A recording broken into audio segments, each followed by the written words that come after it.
Jo, ja, velkommen til Aften Hovedperson, som I kan se. De bor meget idyllisk, de går meget op i stil, de går meget op i det hele, ser pænt ud. Det bliver utroligt spændende i aften. Det er nogle interessante hovedpersoner, vi har her.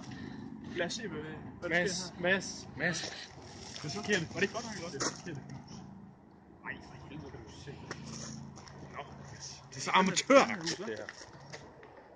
Nå, godt. Kom.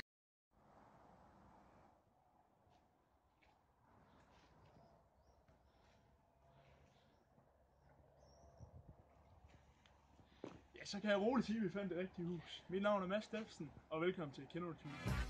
Velkommen til aftens udgave af Kender du typen? Og aftens ekspert er Georgine Godtfredsen.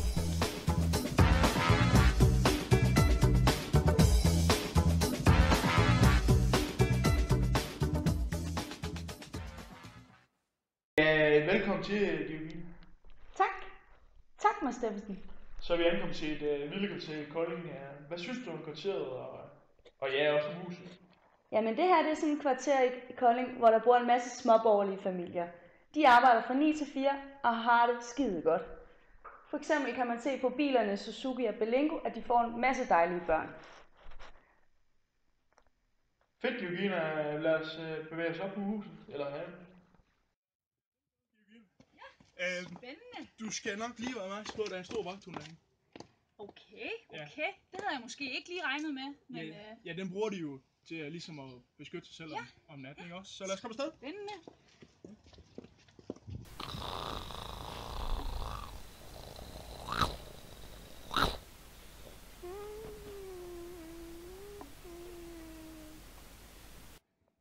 Ja, jamen velkommen ind, Georgine.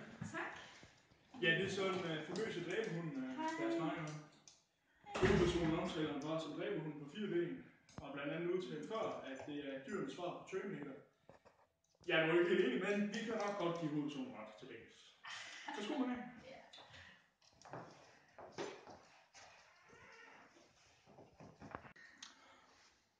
Ja, Georgine, jeg glemte jo faktisk at fortælle, at du havde fuldstændig forkert med parrets alder. Parret er faktisk under de 30. Ja, er der nogle ting i huset, der ligesom kan indikere, at parret er under de 30 allerede nu? Altså nu når jeg kigger lidt bedre efter, så kan jeg godt se, at indretningen er lidt mere moderne, end hvad jeg lige troede. Er der nogle ting, der ligesom falder dig ind inde ved første øjekast her? Men jeg kan da for søren se, at jeg bruger en meget stærk person. 2 gange 500 kilo vægtstangen. Hold da op. Hold da op, hva'? Ja, er det, Hold da op. tror du, det er kvinden eller manden i huset, der ligesom går op i træning? Hvis jeg nu lige skal fortælle lidt om det moderne parforhold, så er det jo manden, der er den stærke. Stadigvæk. Nej. Ja, nej. Jamen igen, vi skulle nok have fundet en anden ekspert til programmet, men du har fuldstændig forkert endnu en gang. Det er faktisk kvindens vægtstang, der ligger her. Kvinden går utrolig meget op i sin krop. Det gør manden selvfølgelig også, men det er måske med at gå ture med hunden osv. Men hun ynder og træner hjemme og går faktisk meget op i sin kost og så videre. Jamen, er hun Pols vægtløfter, eller hvad? For sat. Det er fint nok for det. Ja, lad os da gå ud. Ja, og velkommen til stuen, Georgine. Tak. Hvad siger Ej, du? hvor er her hyggeligt, hva'? Ja, parret det går jo utrolig meget op i hjemmehyggeligt. Hold da op. Med blandt andet en stor sofa og et flot tv. Det er da så hyggeligt. Det er blandt andet her, at de flader ud efter en lang dag på arbejde. Ja. Hvad har vi herovre? Ja. Drenge Lilleput, 1990. Det er vist lang tid siden, at herren i huset havde sin storhedstid, hva'? Ja, og hvad kan det sige om manden? Jamen, det siger da lidt om, at han tænker tilbage på de gode tider. Det virker også lidt som om, man ikke har haft så mange af dem karrieremæssigt, sportsmæssigt inden for de sidste par år. Ja, det skal vi jo også lige nævne sportsmæssigt, selvfølgelig. Ja, jamen lad os bevæge os videre i huset. Ja. Velkommen ind til de hellige grader, som man siger. Inden for den her dør, der finder vi soveværelse, men det vil selvfølgelig ikke forstyrre privatlivets fred, da hovedpersonerne muligvis godt kunne gemme sig derinde. Og med det er det også blevet tiden til dagens første quiz. Yes. Og dagens første quiz, det handler lidt om, hvad parret har under sengen. Under sengen, ja. Er det et bat? Er det noget... jeg ved ikke, om vi kan kalde det pizza længere, men det er der forhåbentlig en frysepizza. Eller er det... jeg vender nok lige billedet på hovedet der. Det er et vulgært stykke legetøj. Hvad tror du, Georgine?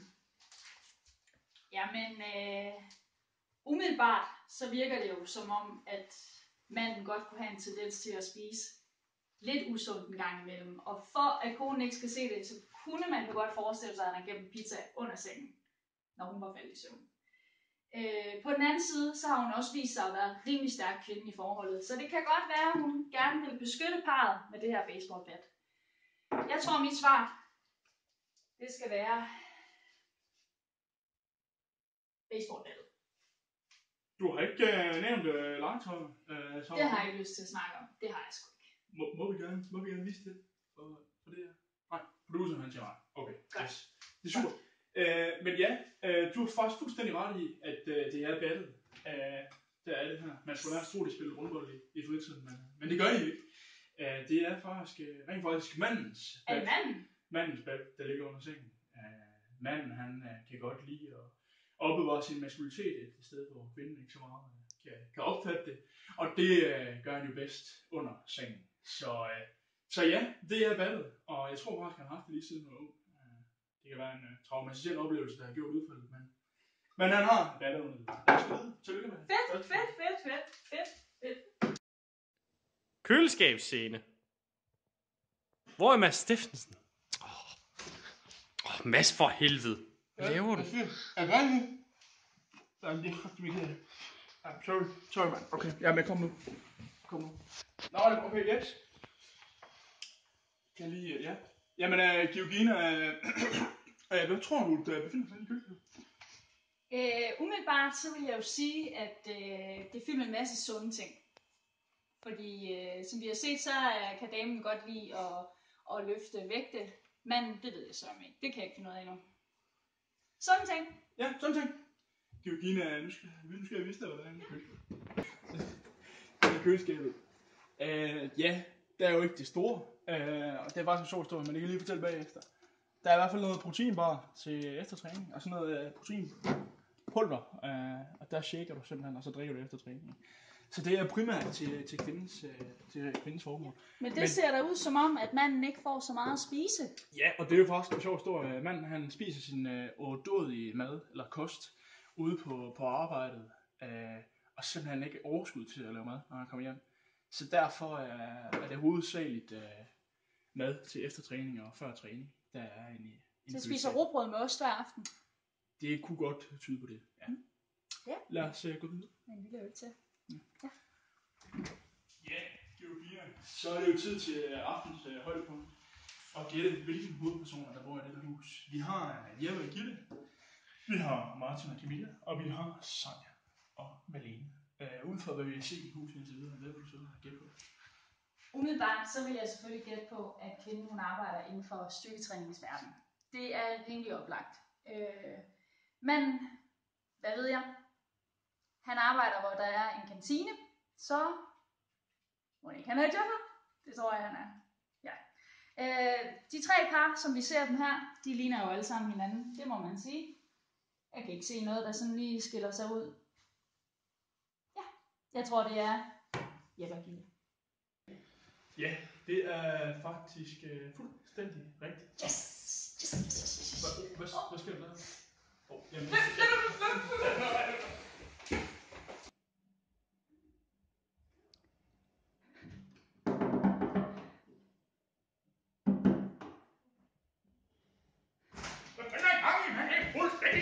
Sluk det mig! Sluk det lort for helvede! det er bad!